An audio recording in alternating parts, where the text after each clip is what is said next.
우리 옆에 계신 성도님들과 함께 인사 나누실 때요, 이렇게 좀 인사하시면 좋을 것 같습니다.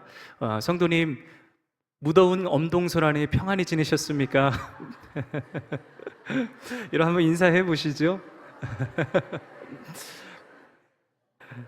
아니, 제가 오늘 일부 예배를 마치는데 어떤 집사님께서 목사님, 무더운 엄동설 안에 평안히 지내셨습니까? 한번 크게 웃었는데 우리 성도님들께 큰 웃음 드리고 이렇게 한번 시작하기 위해서 인사 나눴습니다. 오늘 이 선교적 교회 그리고 세상의 소금과 빛이라는 제목으로 말씀 전하겠습니다. 몇 주 전에 저희 교육자들과 함께 안양 세중앙교회에서 열린 프레시 컨퍼런스 선교적 세미나에 다녀왔습니다. 이 선교적 세미나는 국내외 이 선교사님들 그리고 목사님들, 이 선교적 교회를 꿈꾸고 있는 사역자들이 모여서 2박 3일 동안 약 3,000명의 함께 선교적 교회를 갈망하는 분들이 모여서 은혜를 나누고 또 교회의 본질과 의미를 회복하는 그런 또 귀한 시간이었습니다. 지금 이 선교적 교회 이 세미나를 통해서 한 가지 많은 분들에게 이야기하는 사실 중에 하나가 뭐냐면, 지금 우리 눈에 보이지 않지만 이 영적 무브먼트라고 하죠. 성령의 역사하심이 여러분 지금도 전 세계 가운데 진행되고 있다는 것입니다. 우리는 이 세대가 그리고 이 사회가 마치 좀 교회가 희망이 없고 또 그리스도인들이 세상 속에 아무런 영향력을 발휘하지 못한다 그래서 교회가 죽어가고 있다고 생각하는데 아니라는 거예요. 업데이트가 되지 않아서 그랬을 뿐이지 지금 전 세계적인 역동이 일어나고 있다는 것입니다. 이 첫 번째 강의를 해주신 분이 이상훈 총장님이신데 이분이 몇 가지 이제 실사례를 좀 들어주셨어요. 첫 번째로는 지금 영국에서 어떤 무브먼트가 일어나고 있냐 하면, 이 데이터에 따르면 한 달에 한 번 이상 교회를 출석하고 또 있는 성일의 비율이 2018년에는 8%에 불과했는데 2024년에는 약 10% 정도까지 성장을 했고 작년에는 15%까지 성장을 했다고 합니다. 영국 사회 깊숙한 곳에 영적인 갈망이 막 이렇게 일어나고 있다는 거예요. 그래서 수많은 젊은이들이 지금 주께로 돌아오는 이 현상이 일어나고 있다는 것입니다. 그래서 영국 사회의 성경 판매량이요, 지금 작년과 비교했을 때 2배 늘었다는 거예요. 2배. 이제 화려한 곳에서 뭔가 갈증이 채워지지 않으니까 다시 이제 교회로 돌아오는 수많은 젊은이들이 많아지고 있다는 겁니다. 여러분, 근데 이런 현상이 미국에서도 그대로 이루어지고 있다는 거예요. 2026년 새해가 시작되면서 발표된 한 리포트에 따르면 현재 기독교계의 새로운 트렌드 중에 하나가 Z세대가 다시 교회로 돌아오고 있다는 겁니다. 여러분, 이 Z세대는 어떤 세대냐 하면 지금 우리 한국 나이로 중학교 2학년부터 30살까지 해당되는 그런 젊은 층들을 가리켜서 이 Z세대라고 하는데, 이 Z세대가 지금 다시 교회에 돌아오고 있다는 거예요. 2021년 많은 이 헌신자들, 미국 사회 안에서 정말 교회를 섬기는 헌신자들의 비율이 53%였는데 2026년에는 66%로 급증했다고 합니다. 그런데 여기 영적 헌신의 비율이요, 기존 이 기성세대의 비율보다 Z세대라고 하는 젊은 세대들의 비율이 훨씬 더 많은 헌신자들이 많아지고 있다는 거예요. 그래서 이 성경 판매량 역시 2025년 그리고 2026년 이 한 해 동안 1,900만 권의 성경책이 팔렸다고 합니다. 여러분, 이것은 무엇을 반증하고 있냐 하면 전 세계의 이 젊은이들 마음속에 이제 깊숙한 곳에 이 영적인 갈망이 있다는 거예요. 세상 속에서 어떤 채워지지 않는 갈증과 갈급함이 있어서 교회로 돌아오는 사람들이 점점 더 많아지고 있다는 것입니다. 자, 그렇다면 한국 사회는 어떨까요? 여러분, 이 홍대 한번 가보신 적 있으시죠?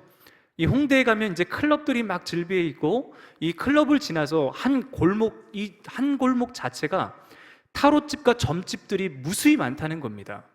그리고요, 참 재밌는 사실은 뭐냐면 거기에 오늘의 운세를 보는 이 자판기 있죠.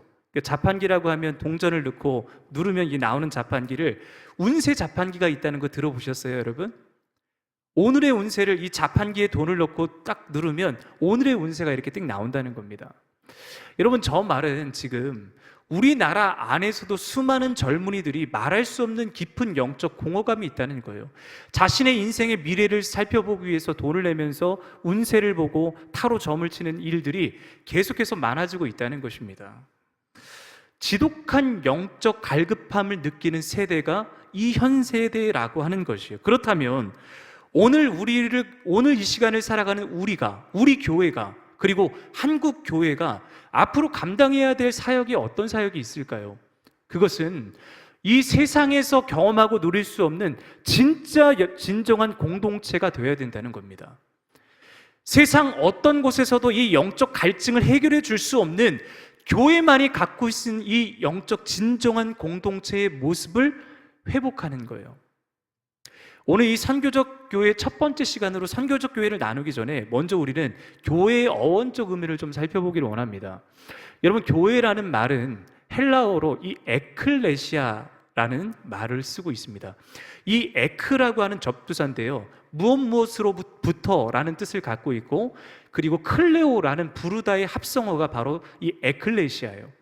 에클레시아의 뜻은 세상으로부터 부름받은 공동체, 즉 사람들의 모임이라는 것입니다. 여기 이 세상으로부터 부름받았다는 것은 구별성 그리고 차별성이 있는 거예요. 세상과 같은 방식, 같은 방법으로 살아가는 게 아니라 구별돼서 우리가 한 공동체를 이루어 세상과 차별성을 보이며 살아가는 공동체가 바로 교회라는 겁니다. 여러분, 그런데 지금까지 한국 교회는요, 이 에클레시아의 모습은 너무나도 잘했습니다. 세상으로부터 분리돼서 따로 모여 우리끼리 예배하고 교제하고 양육하고 또 친교를 나누고 이 역할들을 너무 잘했는데, 우리가 한 가지 교회의 중요한 이 교회의 의미를 놓치고 있었던 게 있어요. 그게 뭐냐? 교회는요, 에클레시아이면서 동시에 디아스포라입니다. 디아스포라는 뭐냐? 흩어진 유대인의 사람들이라는 뜻을 갖고 있어요. 이 디아스포라의 어원적 의미는 뭐냐면 씨 뿌리다, 흙 뿌리다, 파종하다, 이런 뜻을 갖고 있습니다. 여기 이제 스포라는 단어가 뭐냐면 이게 씨라는 단어인데요, 이 씨라는 것은 뭐냐면 심기어진 때 열매를 맺는 것이지요. 즉 부름받은 사람들이 교회에 모여서, 이제 교회에 모여서 우리가 예배하고 교제를 나누고 양육을 하고 그런 공동체를 이루었다면, 이제 에클레시아이면서 동시에 디아스포라, 세상에 나가 하나의 씨앗을 심는, 예수 그리스도의 복음의 씨앗을 심는 것이 바로 교회라는 것입니다. 여러분, 그래서 교회의 다른 이 본질적 의미 중에 하나가 뭐냐면, 교회는요, 세상 속으로 파송한 작은 교회라는 의미를 갖고 있습니다. 우리끼리 모여서 이게 교회가 아니라 이제 우리끼리 모인 이 에클레시아이면서 동시에 디아스포라, 세상에서 나가 그리스도의 복음의 씨를 심는 또 다른 교회로 우리가 살아가야 되는 게, 이게 진짜 교회의 모습이라는 거예요. 초대교회가 팔레스타인의 12명의 작은 공동체가 300년 뒤에 로마 전체 로마 제국을 다 바꿨습니다. 여러분, 어떻게 이런 일이 일어날 수 있었을까요? 초기 기독교 공동체, 초기 이 기독교 공동체는 로마 사회 안에 엄청난 핍박을 받았습니다. 그리고 기독교인이라 그러면요, 로마인들이 붙잡아다가 그들을 핍박하고 욕하고 저주하고 콜로세움에 막 집어넣고, 그 당시 내가 예수 믿는다고 한다면 로마인들이 가만두지 않는 거예요. 자, 그때에는 교회도 없습니다. 십자가도 없었고요, 이런 건물도 없습니다. 예배하는 예배 공간 자체가 없었어요. 자, 그런데 그들이 어떻게 300년 뒤에 큰 이 거대한 로마 제국을 변화시킬 수 있었을까요? 그것은 그들 자체가 하나의 미랄이 되고 하나의 겨자씨가 돼서 심기어졌을 때 굉장한 이 역동성을 일으켰다는 것입니다. 이 로드니 스타크라고 하는 사회학자가 쓴 기독교의 발흥이라는 책이 있습니다. 여러분, 기회가 되시면 꼭 한번 사셔서 읽어보시면 참 좋은데, 이게 이제 사회학적 어프로치, 그러니까 사회학적 관점으로 이 책을 쓴 거예요. 뭐냐면 초기 기독교 사회가 어떤 흐름과 어떤 사회적 이 문화가 있었는지를 자세하게 기록된 책입니다. 그 당시 이 초기 기독교 공동체는요, 로마 사회에서부터 인정을 받지 못해요. 그러니까 그들만 보이면 그들을 잡아다가 옥에 가두고 콜로세움에 집어넣고 그들을 자꾸 핍박을 하는 것입니다. 자, 초기 기독교 공동체는 여기 보니까 어떠한 영향력도 없었다는 겁니다. 자, 그런데 그들의 이제 시선이 바뀌게 되는 한 가지 사건이 있었습니다.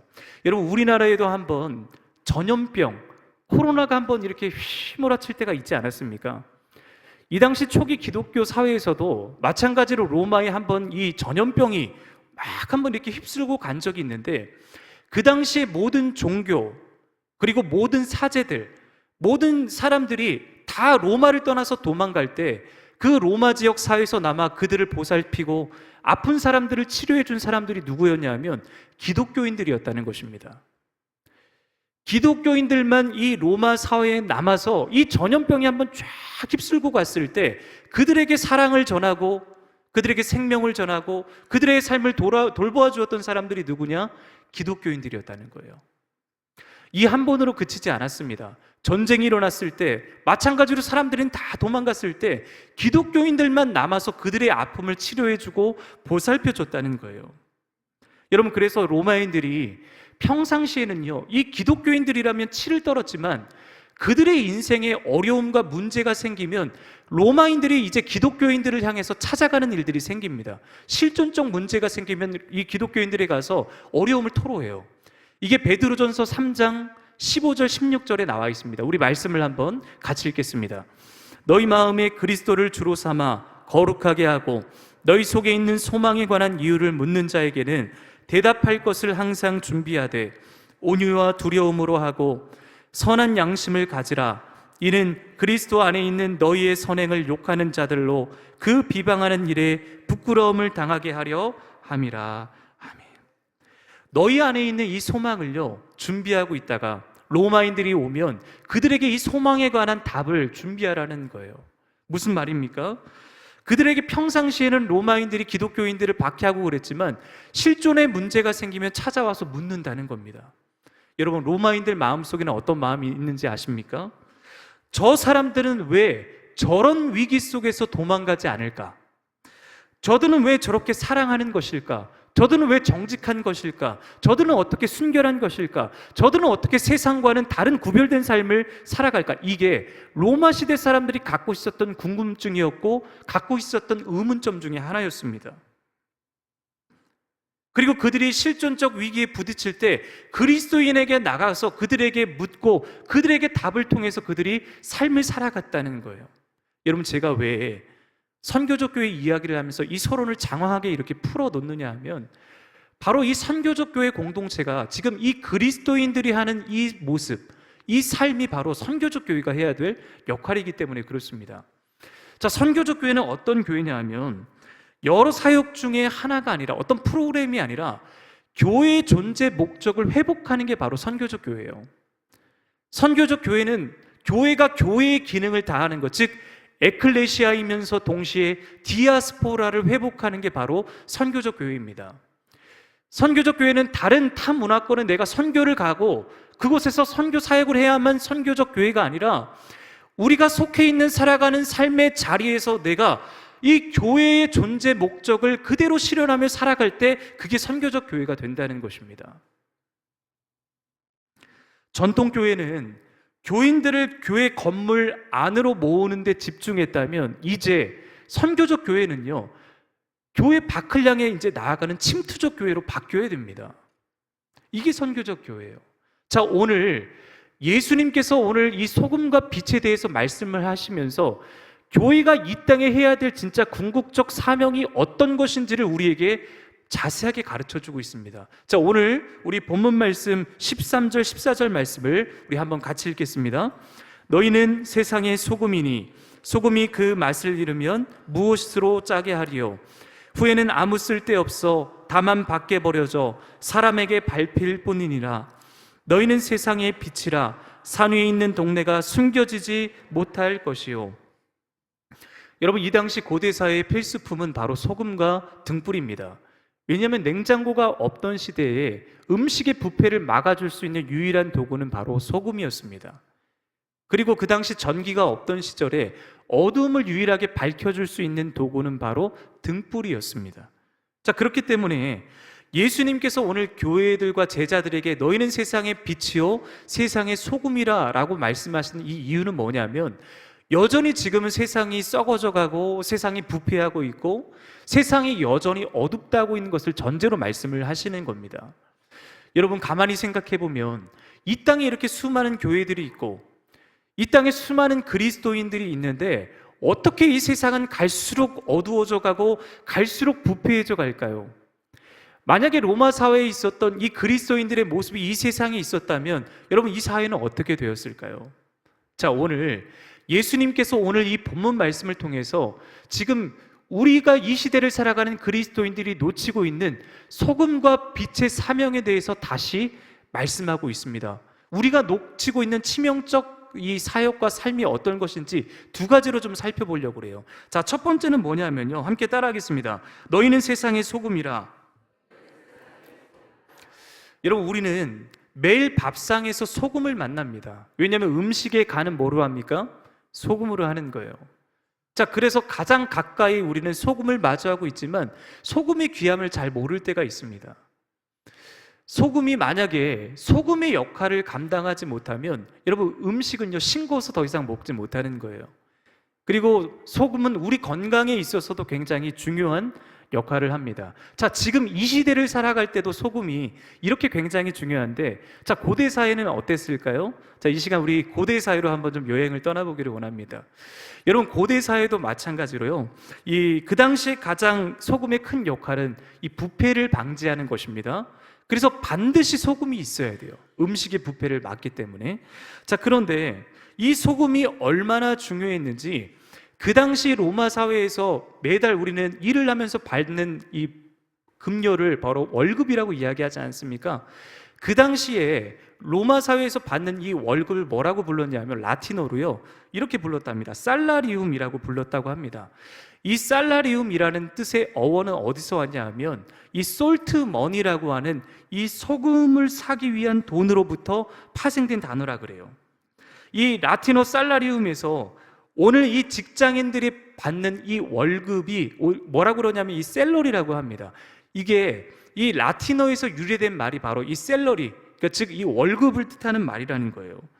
여러분 고대인들에게 있어서 이 월급, 그 로마 군인들이 받는 그 월급 자체를 이 살라리움이라고 이야기를 했는데 이게 오늘날 우리의 월급이라는 단어에도 그대로 사용되고 있을 만큼 그 당시 소금의 역할은요 단순히 이 음식의 부패를 막는 정도가 아니라 돈, 이 황금이라는 가치를 가지고 있었다는 것입니다. 이 귀한 가치를 가지고 있었던 그 소금이 바로 오늘 본문 13절에 어떠한 위험성을 지금 이야기하냐면 다시 본문 13절 말씀을 같이 한번 좀 읽겠습니다. 너희는 세상의 소금이니 소금이 만일 그 맛을 잃으면 무엇으로 짜게 하리요? 후에는 아무 쓸데없어 다만 밖에 버려져 사람에게 밟힐 뿐이니라. 여러분 소금의 가치는 어디에 있습니까? 소금의 정체성은요 짠맛에 있는 거예요. 근데 만약에 소금이 이 짠맛을 내지 못하면 그 정체성을 다 못하는 겁니다. 지금 이 팔레스타인에 가면 그 남부에는 사해바다라고 있습니다. 이 사해바다의 그 소금 농도, 이 염분의 농도가 몇 퍼센트나 되냐 하면 34%나 된다 그래요. 근데 이 34%라고 하는 이 수치는 기존에 있었던 바다의 이 염분의 농도보다 8배가 높은 수치를 담고 있다고 합니다. 자, 그런데 이 사해바다의 이 소금이 주변에 이제 사막과 모래가 가득한데 이 모래의 바람이 이렇게 불어왔을 때 그게 모래와 이렇게 섞이게 되면요 소금으로서의 정체성, 그 역할을 잘 감당하지 못한다는 거예요. 그래서 이게 밟힐 뿐입니다. 여기 이제 예수님께서 소금이 정체성을 감당하지 못하면 후에 어떻게 된다고 합니까? 그냥 밟힐 뿐이라고 이야기를 하는 거예요. 자, 이 말은 무슨 말일까요? 예수님을 믿기는 믿는데 세상의 때가 가득한 이 불순물이 찬 성도들을 향해서 오늘 주님이 말씀하시는 겁니다. 맛을 잃은 소금이라는 거예요.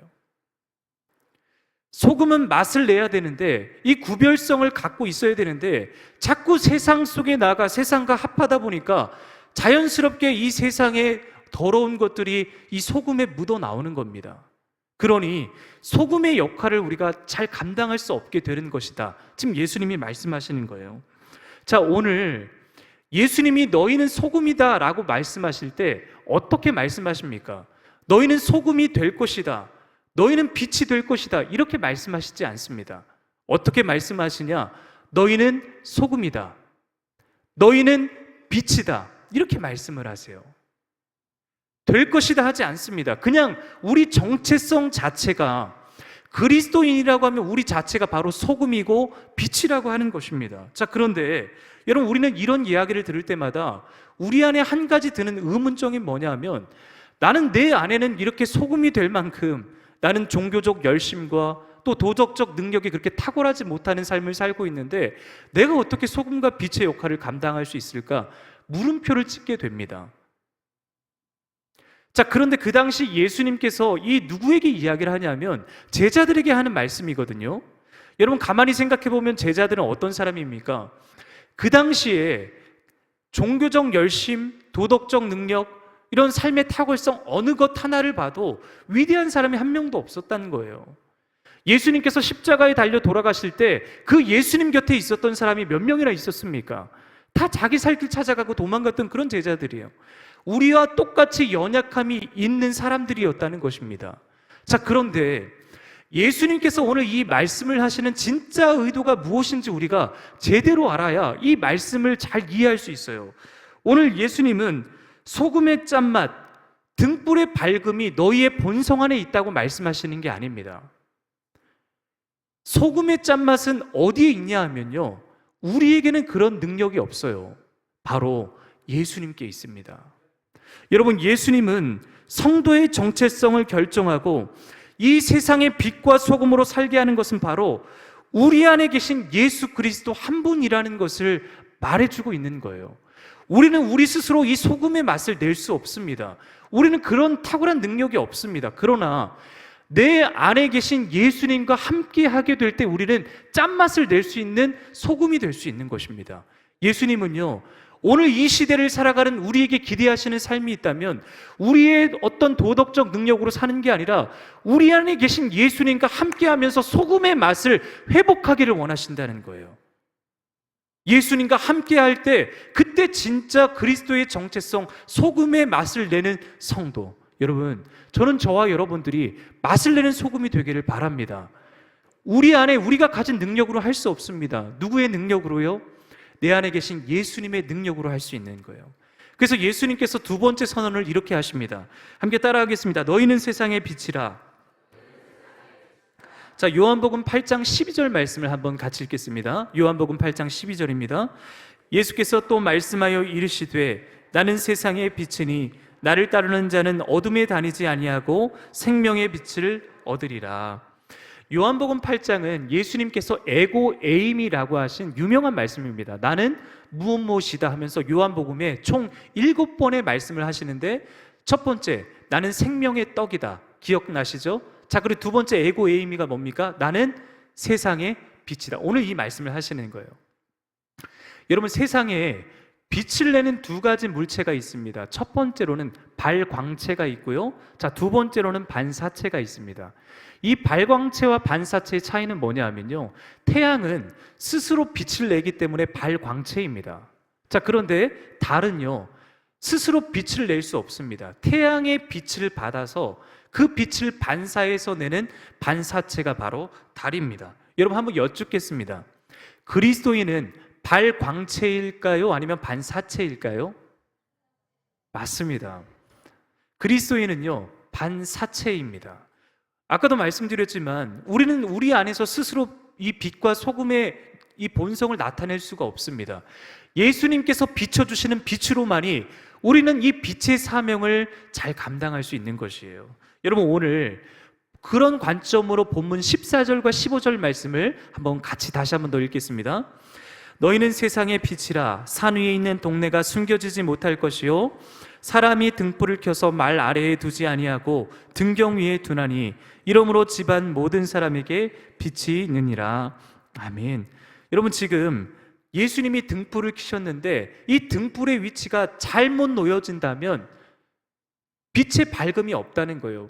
여러분, 빛은 어디 있어야 되냐면 빛을 밝힐 수 있는 높은 곳이나 등잔대 위에 있어야 됩니다. 자, 그런데 여기 빛이 말 아래에 두었다는 이 의미는 어떤 의미일까요? 이 말 아래에 둔다라는 말을 영어 성경에 보니까 바스켓 안으로 감추다 이런 뜻을 씁니다. 바스킷 안에 덮어두다. 여러분 이 사진을 보시면요, 이 사진에는 두 가지 이 사진 그림이 나와 있는데, 하나는 말 아래에 둔다라는 표현을 하고 있는 이 바구니 안에 덮여 있는 등불을 보세요. 여러분 주변을 한번 보십시오. 주변이 어떻습니까? 등불은 있지만 바구니로 덮어져 버리니까 빛의 역할을 감당하지 못하는 겁니다. 자, 반대로 오른쪽에 보시면 이 등경 위에 놓은 등불, 즉 등잔대 위에 그 등불이 있으면 어떻게 됩니까? 이 주변 부위가 이렇게 밝아지는 거예요. 오늘 이 말씀을 묵상하면서 예수님이 말씀하신 진짜 의도가 무엇일까를 생각해 봤을 때, 이 바구니 안에 덮여져 있는 이 등불은 누구냐? 바로 이 시대의 교회와 이 시대의 그리스도인들을 상징하는 게 아닐까 싶습니다. 진짜 등불이 위치해야 될 위치에 지금 놓여 있는 게 아니라 바구니 안에 덮여져 있는 상태에 있는 이 시대의 그리스도인들, 이 시대의 교회들을 향한 예수님의 말씀이 아닐까, 그런 묵상이 되어줬습니다. 여러분, 소금통이 소금에서 벗어나지 않으면, 그리고 이 등불이요 조명가게 안에만 머물러 있으면 그 정체성과 역할을 잘 감당할 수 없습니다. 소금은요 소금통에서 나와야 되고, 빛은 전국 가게에서 반드시 나와야, 그리고 이 세상 속의 중심에 있어야 그 빛의 역할을 감당할 수 있는 것입니다. 여러분, 소금의 짠맛과 등불의 밝음이 제가 첫 번째로 말씀드렸던 것처럼 예수님께서 그 예수님의 본성의 빛으로 나타내시는 영향력이라면 그것이 언제 드러나게 될까요? 예수님과 함께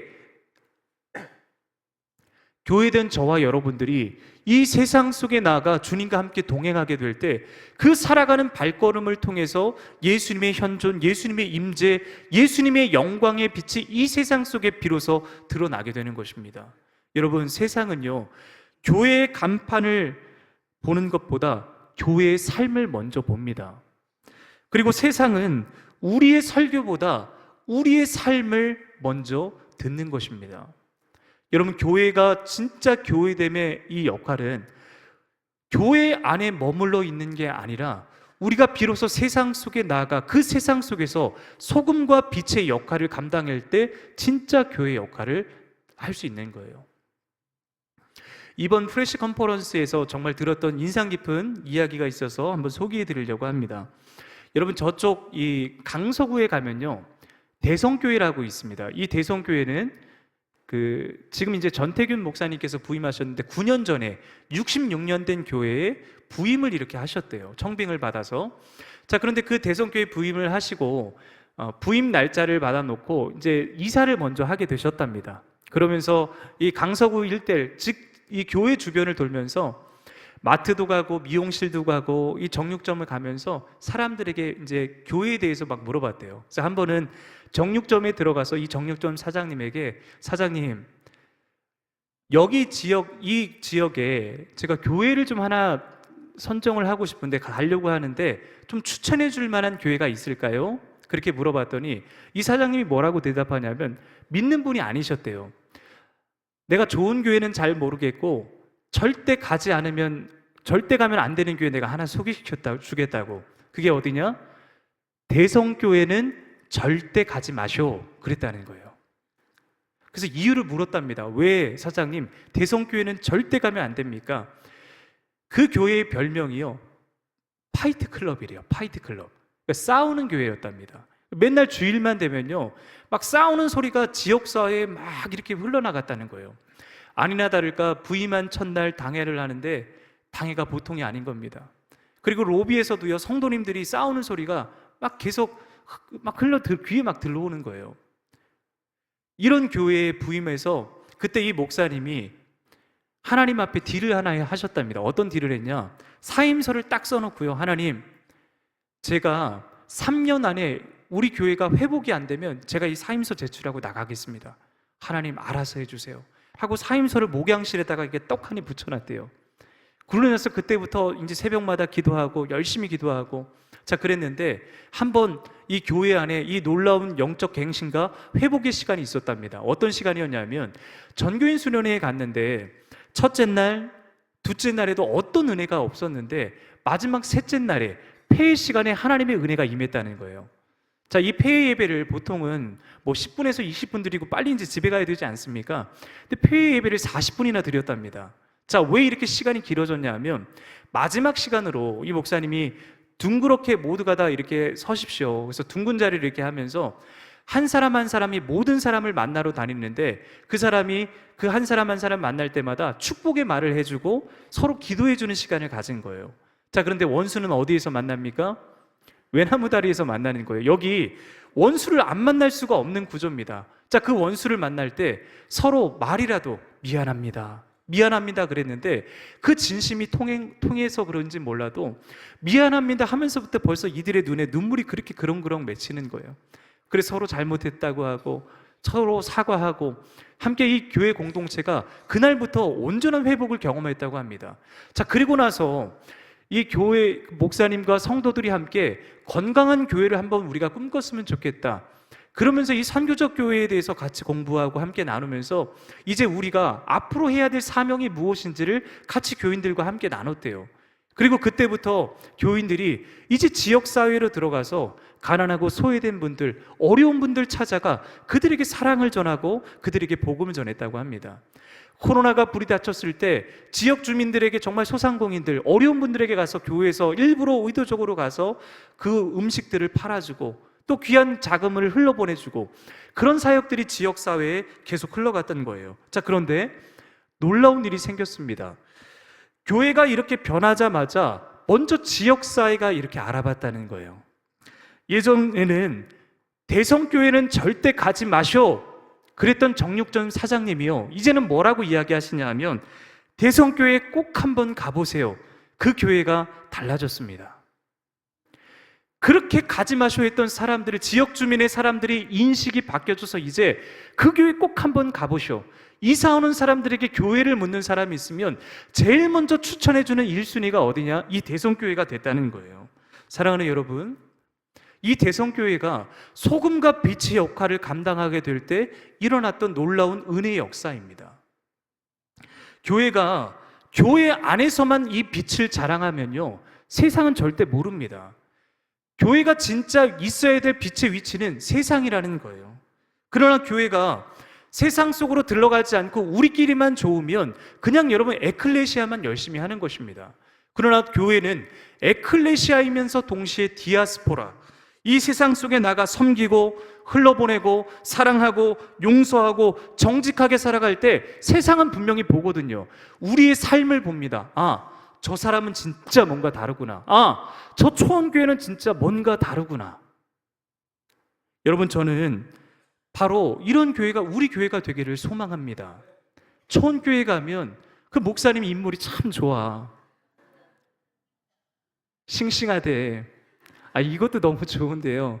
저는 그 초원교회 가면 성도님들이 진짜 진국이야. 그 성도님들이 진짜 그리스도인다워. 저는 이런 칭찬 받기를 원합니다. 아멘 소리가 작으시네요. 여러분, 정말 우리 교인들이 이런 칭찬을 받았으면 좋겠어요. 그게 바로 선교적 공동체가 앞으로 해야 될 본질적 사명입니다. 저는 우리 모두가, 저도 마찬가지고 우리 모두가 다 함께 빛과 소금의 역할을 감당하셔서 우리 교회가 선교적 교회로서 하나님께 귀하게 쓰임받는 역사가 일어나기를 주님의 이름으로 축원드립니다. 기도하겠습니다. 하나님, 우리를 세상의 소금으로, 세상의 빛으로 불러주시니 감사합니다. 우리가 가진 힘과 능력이 세상의 빛을 드러내는 것이 아니라 우리 안에 계신 예수님이 우리를 통해 세상의 부패를 막고 세상의 어둠을 이기는 막과 빛이 되는 것을 믿음으로 고백합니다. 이제는 내 안에 내가 사는 것이 아니라 내 안에 사신 예수로 살아가게 하여 주셔서 소금처럼 빛처럼 섬김과 희생과 나눔과 양보를 통해 세상에 하나님 우리가 흘러가 정말 세상 속에서 빛과 소금의 역할을 잘 감당할 수 있는 우리 초원교회가 되게 하여 주시옵소서. 우리 성도님들이 가는 곳마다 하나님 나라가 이루어지게 하여 주시고 어둠이 소멸되게 하여 주시며 모든 부패가 끊어지게 하여 주시고 하나님의 거룩함이 회복되어지는 놀라운 역사를 보게 하여 주시옵소서. 우리 초원교회가 그 중심에 쓰임받는 교회 되게 하여 주시옵소서. 감사드리며 예수님의 이름으로 기도하옵나이다. 아멘.